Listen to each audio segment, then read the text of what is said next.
কি করি, যে আমরা তাকে নিয়ম না মেনে, পশ্চার না মেনে তাকে দাঁড় করানোর চেষ্টা করি বাসায়।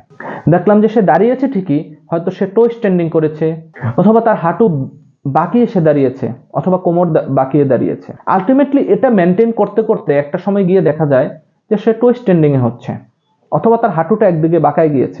আমরা অনেক সময় ওয়াকার দেই, যেটা এখন রিসার্চ বলে এবং ওয়ার্ল্ড ওয়াইড ওয়াকারটা নিষিদ্ধ।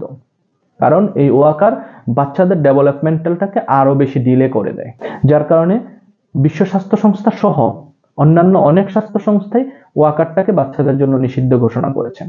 আমরা অনেক সময় বাচ্চাদেরকে কোল থেকে নামাই না, তাকে সারাদিন কোলের মধ্যে নিয়ে রাখি, এতে কি হয়, বাচ্চার যে স্বাভাবিক ঘটনটা সে ঘটনে বাধাগ্রস্ত হয়। আমরা বাবা মায়েরা সবসময় বাচ্চাদের প্রতি যত্নশীল, কিন্তু সে যত্নটা যখন আমার বাচ্চার ক্ষতির কারণ হয়ে দাঁড়ায়, সেটাও আমাকে মনে রাখতে হবে, সেটাও আমাকে বুঝতে হবে। আমি বাচ্চাকে প্রচুর পরিমাণে ফাস্ট ফুড খাওয়াচ্ছি, আমি বাচ্চাকে প্রচুর পরিমাণে কার্বোহাইড্রেট খাওয়াচ্ছি, এতে কি হয়, বাচ্চার খুব দ্রুত ওয়েট বেড়ে যায়। আপনি বেড়ে যাওয়া মানে বাচ্চা সুস্থ নয়, ওয়েট বেড়ে যাওয়া মানে বাচ্চা তাড়াতাড়ি সুস্থ হবে, বিষয়টা এরকম নয়।